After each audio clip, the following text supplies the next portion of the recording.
I mean, obviously it was a gift, but I didn't know that. I didn't know as a kid that I was going to be in the NFL. You dream for it, but you in the outfield shagging softballs for your dad, not thinking that's going to help you to be one of the best safeties. You know, that's just you having fun. You know, when I got older, I look back and I'm like, man, all those balls I was just trying to catch, you know, that was preparing me for years later.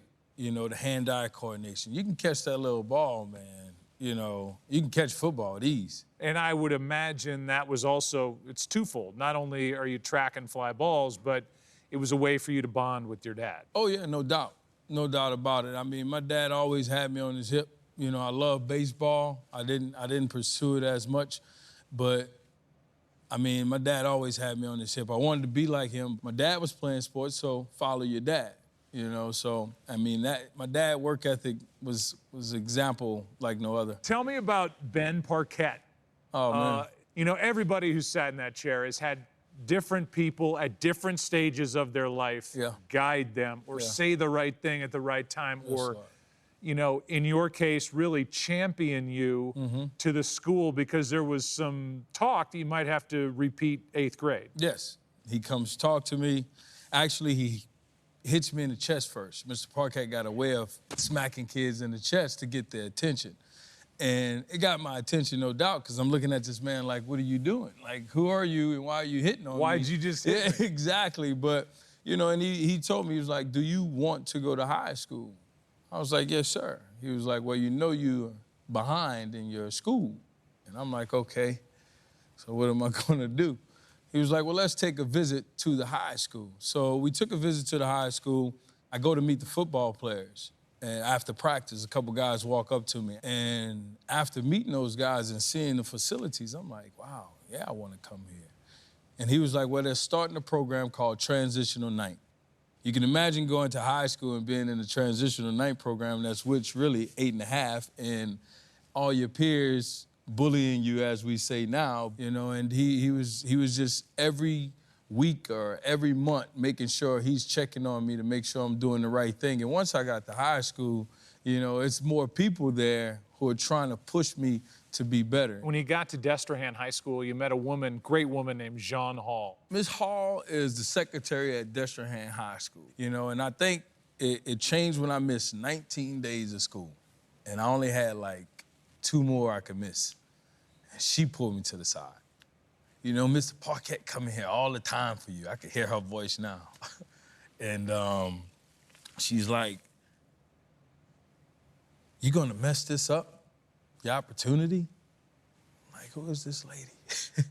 You know, why is she concerned? And she was like, I want you to come to my house with Rondell and all those guys. They're gonna be studying. It's like, all right.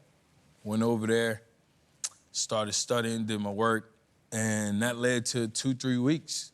You know, me going over there, just hanging out, we all eating, playing basketball, and one day, me and her in there about 12:30, and I'm writing the paper, just finishing up, and I need to go home, but like, Miss Hall, I'm just too tired, don't worry about it, I go in the morning. And the next morning, we riding to my house, and I'm like, you know, Miss Hall, I probably should just stay. And she's like, what? It's like, stay at your house. I think that'll be the best thing for me. I won't miss school because you riding there every day anyway, and I can get my studies done. She thought about it. She was like, ask your dad, ask your parents, let me know what they say. The hardest thing was for me to bring that to my dad. That's what I was always wondering. It's one thing from this side. Yeah. Yeah. It's another from where you're from, saying, doubt. I'm leaving. No doubt. Why was it so hard to tell your dad, your idol? Yeah, I was like, Dad, you know, I got an opportunity, I think. I think I need to go live with Miss Hall. She's like, who is Miss Hall? She's the secretary of the high school, and that's where I'll be going to study at. It's like, okay. He's like, you think this is gonna help you? I said, yeah. He's like, all right. It's like, really? It's like, yeah. Now, meanwhile, the house is only 5 minutes from each other. I could actually walk to Miss Hall house. Yeah, but it could have been 5 minutes. It could have been 500 miles. Yeah.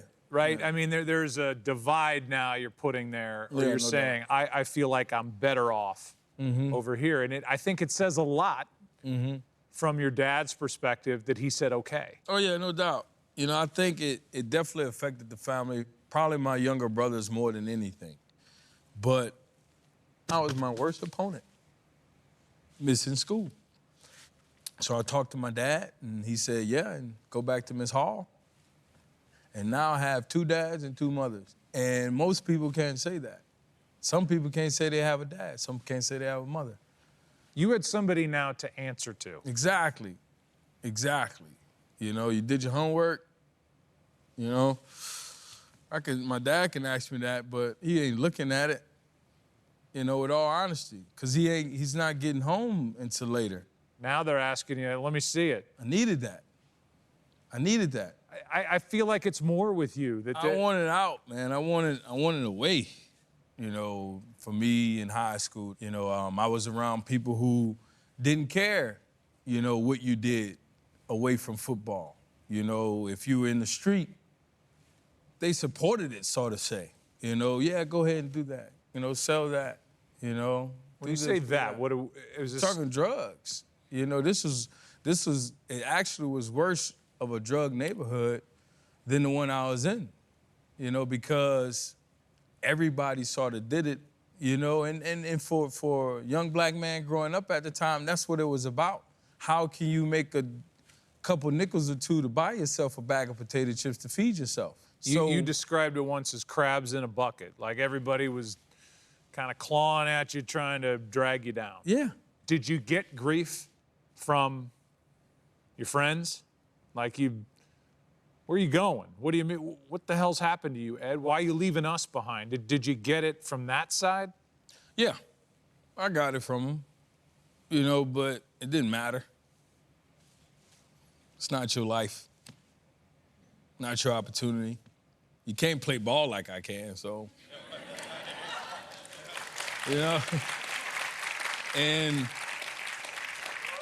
I knew I had to go to summer school, you know, so I was like, hey, man, y'all can have all the extra stuff. It's about school now. I had no other choice. So when you got to high school, what position are you playing? I mean, we know Ed Reed, the safety, but my God, it seemed like you did literally everything. Yeah, I played everything. Punter. Yep. Kicker. Yep. Some quarterback. Yep. Wide receiver. Yep. Safety. Yep. Linebacker. Sometimes. What's left? Punt return. Punt returner. Kick returner. Punt block. I blocked punts in high school. You'll hear people in the stadium literally hollering, they're gonna kill that boy. Cause I was everywhere. Offense to defense. Offense to defense to special teams. But I loved it. I loved it. I loved to play the game, and I wanted my team to win. Whatever it took for my team to win, if I was in shape, if I could walk and run, and I was all right, I would play.